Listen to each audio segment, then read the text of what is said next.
Revelation chapter 2, starting at verse 8. Last week we studied the letter to the church at Ephesus. And tonight we're going to study the letter to the church in Smyrna. All right, Revelation chapter 2, starting at verse 8. And unto the angel of the church in Smyrna write, These things saith the first and the last, which was dead and is alive. I know thy works and tribulation and poverty. And look at this next parenthetical phrase here, but thou art what? But thou art rich. And then, boy, the two many times go hand in hand. You know, I don't think anybody likes poverty or likes being poor or likes being sick or likes being under attack or likes being persecuted.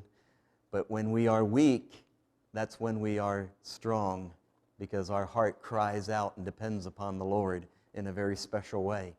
And that's what he's saying here. He's saying, you know, you may be going through tribulation and trials, and you may be hurting, and you may be poor, but you are rich because you know Jesus Christ. And Jesus Christ is really the only treasure that matters, isn't it? And I know the blasphemy of them which say they are Jews and are not, but are the synagogue of Satan. And we might pick up on that and talk about that in a moment. Fear none of those things which thou shalt suffer. Behold, the devil shall cast you into prison, cast some of you into prison, that you may be tried, and you shall have tribulation 10 days. And most commentators agree that that 10 days really could be read 10 years. So it's longer than just our 24-hour day. Be thou faithful unto death, and I will give thee a crown of life. So Jesus, in the way that he does so often with all of us, he comes and he's giving them comfort, and he's giving them encouragement and strength and hope for what is about to happen to them.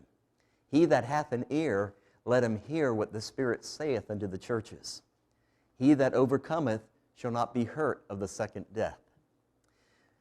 What's interesting about this is that this is the book of the Revelation recorded by the Apostle John. And does anybody remember who was a disciple of John? Can I bring it up? Say it again? Polycarp. You get a gold star for tonight. Polycarp. And Polycarp was the bishop of Smyrna. He was the pastor of Smyrna. And in fact, I think here. Polycarp was the bishop of Smyrna. He was a disciple of the Apostle John.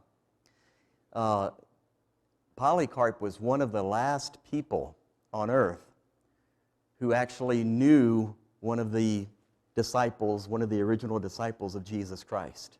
And so he was, when he was martyred and died, it was like the last person who knew the original had now passed on. He lived somewhere between 70 and 155 AD. He was a great man of God. He battled against the Gnostic heresy that was going about in those days. He rejected the teachings of Marcion. Marcion was a heretic in those days. Marcion taught that the Old Testament scriptures were no longer relevant, that we shouldn't consider them part of the canon. He also tried to redefine God in really strange ways. He was a true heretic. But Polycarp very faithfully battled him and the Gnostics of that day. And so when we read through this verse, it's really kind of interesting. Here's the Apostle John delivering this message from Jesus to the church at Smyrna. His disciple is going to become pastor of this church. And he's warning them and preparing them for the fact that you guys are going to suffer. And I want you to be faithful unto death. And if you are, I will give thee a crown of life. I like what he says there in verse 10, and this is what we want to talk about a little bit tonight. Fear not those things which thou shalt suffer. You know, we get afraid sometimes, don't we? We get afraid of problems that we're facing. We get afraid of the stress that we're facing. We get afraid of sickness that might come on us. We get afraid of problems. We get afraid of being fired at the job. A lot of things cause us to have fear. And Jesus has always spoken very comforting to us. Fear not. Don't fear any of those things which thou shalt suffer. And we're going to see, if he's telling those in the church of Smyrna, fear not, how much more can we fear not? We have that grace and that peace from God. And so we'll talk about that as we go through it. But how many, have you all ever read the story of the martyrdom of Polycarp? It's a fascinating story. And it's one of the most well-preserved antiquities of literature from this time period.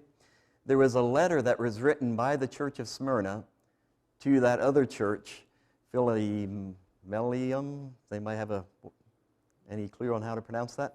Don't really know how to pronounce that. But here was a letter that passed from one church to another church. And the church of Smyrna, this was a first-hand account of how Polycarp was martyred. And I just chose a little bit of it because I think it's really neat to see Jesus says here in preparation, fear not. Polycarp, fear not. Church at Smyrna, fear not those things which thou shalt suffer. And we see this coming to pass in a wonderful way. This isn't in your notes, so just read along as I read it off the screen. And when finally he was brought up, there was a great tumult on hearing that Polycarp had been arrested.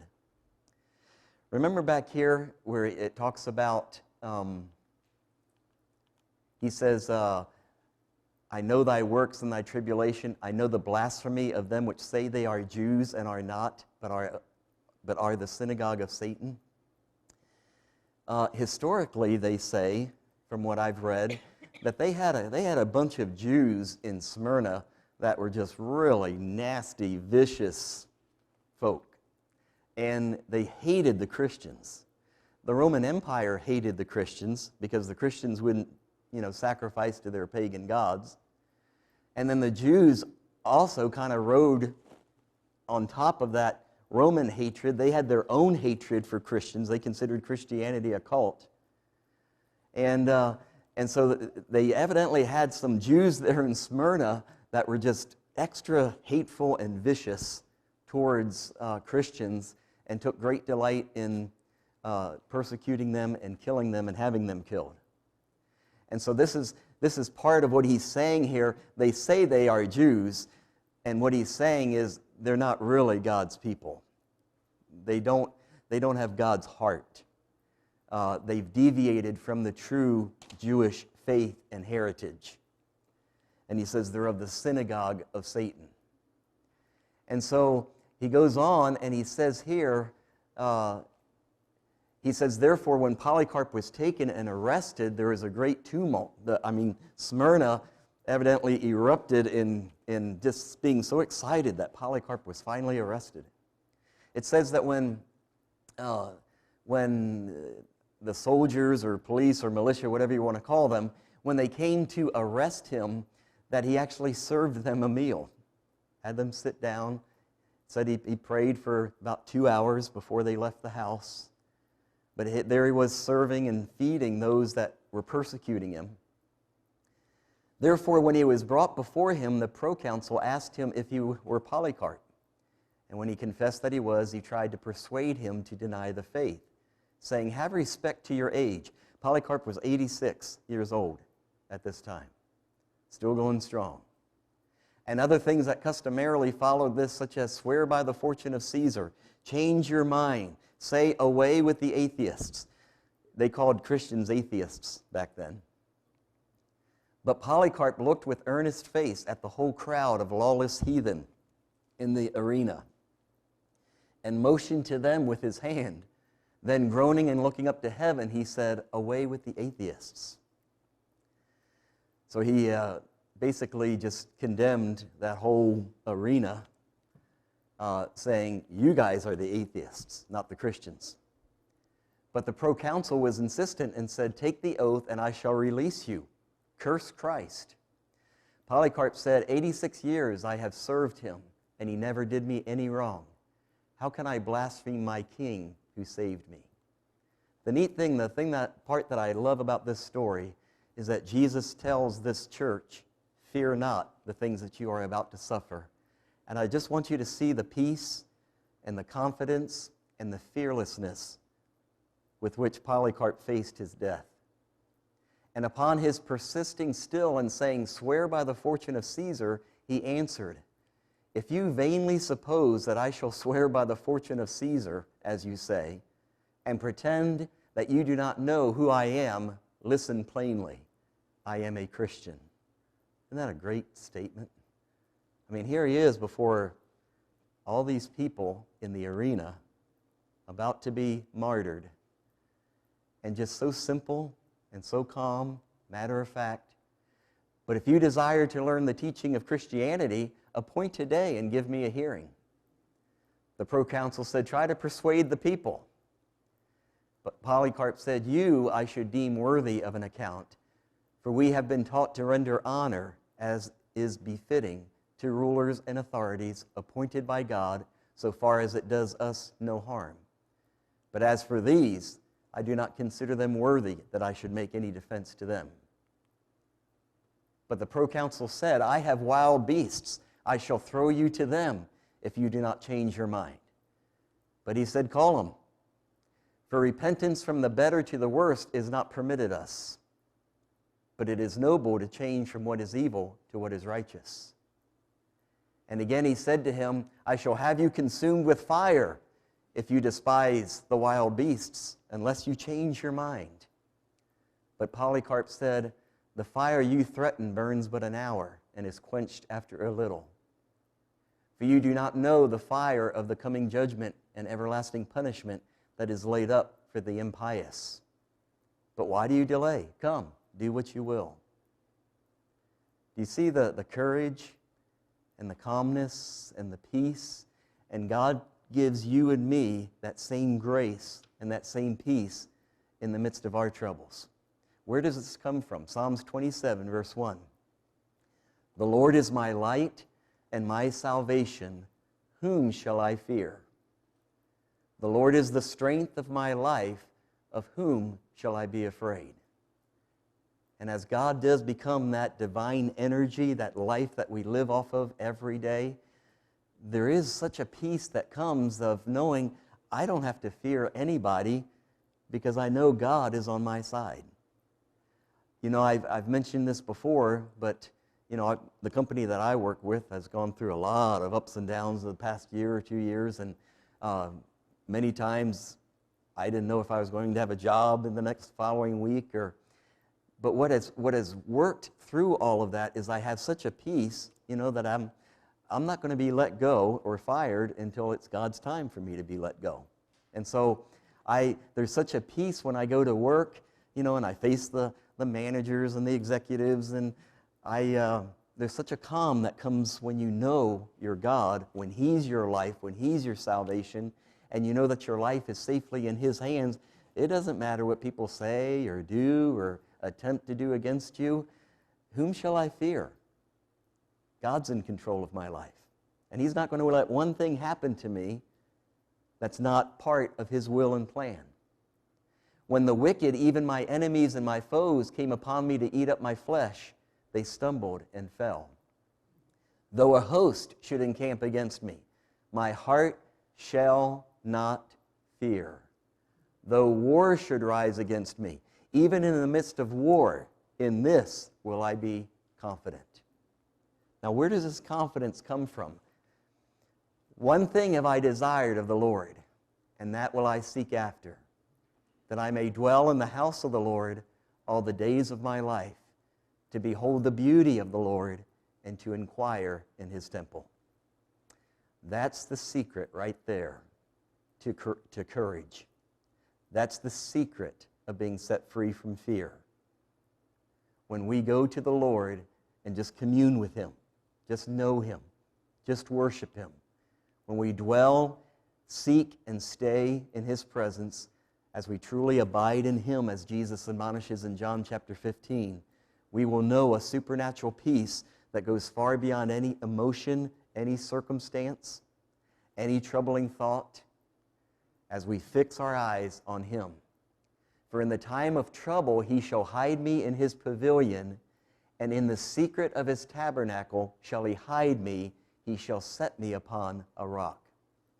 And you know, this is a theme throughout the Old Testament. You think of Psalms 91. You think of other Psalms as well. But as you're there communing with God, abiding in His presence, do you know that His presence becomes a fortress that surrounds you, that brings you safety and protection? Spiritual protection, physical protection.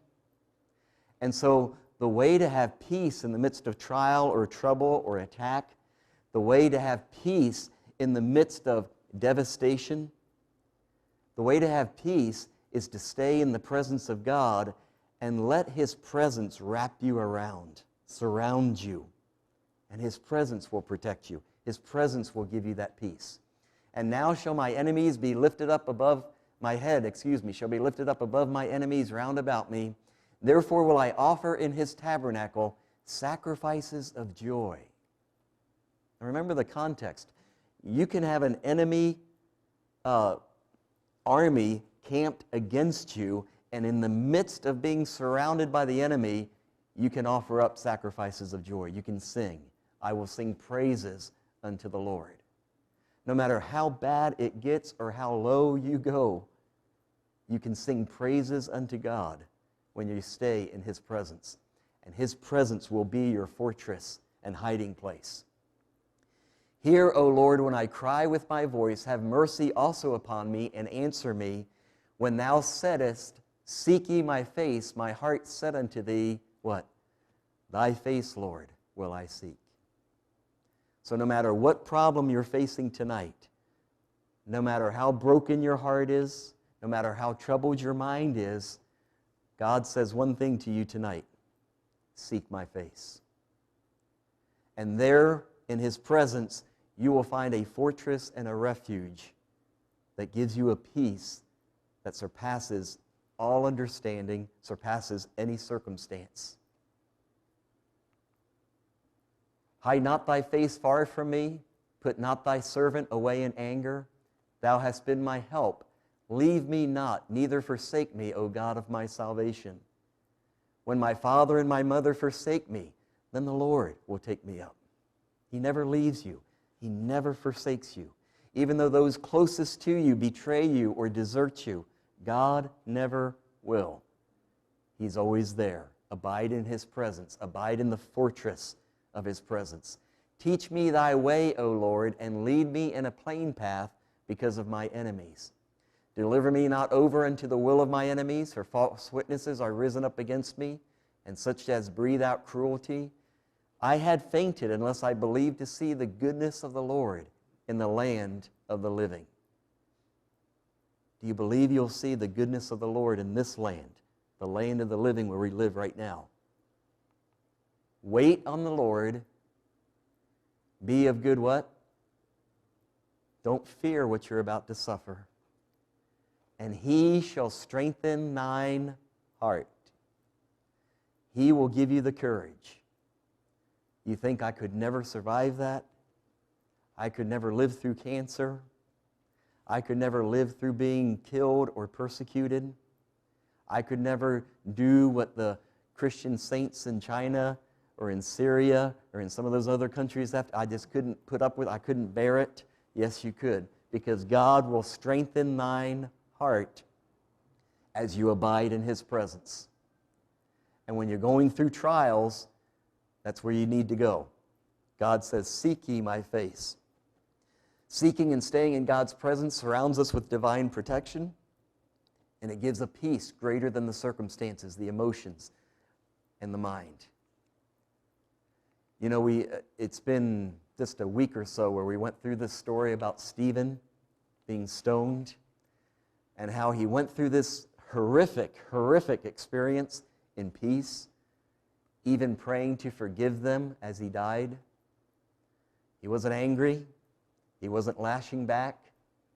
Just very peacefully, And where did this peace come from? What fortress did he find in that time of trouble? It says in verse 55, "But he, being full of the Holy Ghost, looked up steadfastly into heaven and saw the glory of God and Jesus standing on the right hand of God." Now, if Jesus was there for Stephen in this trial, he'll be there for you in your trial. So it doesn't matter what you're going through tonight, or how anxious or afraid or how devastated you are, all you have to do is call out to Jesus and to begin to worship him and enter into his presence. And let that glimpse of him be the fortress that you run to for safety. And then I love this story from 2 Kings chapter 6. I think gives us a great picture of how God fights for us and how God is with us. "And when the servant of the man of God was risen early and gone forth, behold, a host compassed the city, both with horses and chariots. And his servant said unto him, Alas, my master, how shall we do? And he answered, Fear not, for they that be with us are more than they that be with them. And Elisha prayed and said, Lord, I pray thee, open his eyes that he may see. And the Lord opened the eyes of the young man, and he saw. And behold, the mountain was full of horses and chariots of fire round about Elisha." Isn't that a great promise? And that's what God promises for you as you run to him in your time of need instead of being afraid. Psalms 91, we'll just go through some verses here quickly. Verse 1, "He that dwelleth in the secret place of the Most High shall abide under the shadow of the Almighty. I will say of the Lord, He is my refuge and my fortress." My refuge, my fortress. A fortress is some place where you can run and hide, and when the enemy attacks, they can't hurt you. Yeah, they may take your physical life away, but they can't touch you. They can't really hurt you. And so run to the Lord and let him be the fortress and the refuge for your emotions and from those tormenting thoughts and from your broken, aching heart. Let him be the refuge, the place of peace that you run to. I will say of the Lord, He is my refuge. And you know what? You take this fortress with you wherever you go, don't you? Because you can commune with Father, you can talk to Jesus, you can worship him wherever you go, and wherever you go, his presence will surround you and keep you. Surely he shall deliver thee from the snare of the fowler, from the noisome pestilence. He shall cover thee with his feathers, and under his wings shalt thou trust. His truth shall be thy shield and buckler, that extinguishes all the fiery darts of Satan. Thou shalt not be afraid for the terror by night, nor for the arrow that flieth by day, nor for the pestilence that walketh in darkness, nor for the destruction that wasteth at noonday. 1,000 shall fall at thy side, and 10,000 at thy right hand. At thy right hand. That means disaster and destruction can get real close, right next to you, but it shall not come nigh thee. Only with thine eyes shalt thou behold and see the reward of the wicked. How does this protection come? How does this peace come? Because thou hast made the Lord, which is my refuge, even the Most High, thy habitation. Wherever you go tomorrow, whatever you do, whatever task you're accomplishing, make the Most High your habitation. Live, move, breathe, have your being in Jesus Christ. Let him be where you inhabit. There shall no evil befall thee, neither shall any plague come nigh thy dwelling. For he shall give his angels charge over thee. Remember the story of Elisha? What puts all of this in motion? What activates this? Just being in his presence. And you can be in his presence anywhere, at any time. And it's just so simple to call out to the Lord and say, Jesus, I love you. And Father, I need you. And Father, I was thinking about this today, and you know, this was going over and over in my heart, and Father, I'm being tempted in this area, and I'm having trouble with this emotion or with this thought, and just talk to him. Reach out to him, and let him be your refuge, and let him be your habitation. This is not for the spiritual elite. There's no special magical formula. Just be in His presence. Just call out to Him. Just draw nigh to Him in your heart. And there, in His habitation, in His presence, no evil shall befall thee. For He shall give His angels charge over thee. They shall bear thee up in their hands, lest thou dash thy foot against a stone. See, He promises, as you abide in Christ and abide in that communion with Him, there's the promise of physical protection, spiritual protection. Well, what if I die? What about Polycarp? What if I get killed? Well, then you get killed in peace, and you get killed in joy, and you get elevated to heaven. That's a good thing, not a sad thing, not a bad thing. Thou shalt tread upon the lion and the adder, the young lion and the dragon shalt thou trample under feet. Because he hath set his love upon me, therefore will I deliver him. I will set him on high, because he hath known my name. He shall call upon me, and I will answer him. When you call upon God, He answers. When you call upon Him tonight, He answers. When we go to prayer here in a moment, don't try to be spiritual. Don't try to be religious. Just be yourself and let God be Himself, and just pour your heart out to Him. I will be with him in trouble. I will deliver him and honor him. With long life will I satisfy him and show him my salvation. So this very night, God longs to be your refuge and your habitation. No secret formulas. You don't have to be the spiritual elite. Just call out to Him as your Father. Draw nigh to Him with your heart, and He will draw nigh to you, He promises.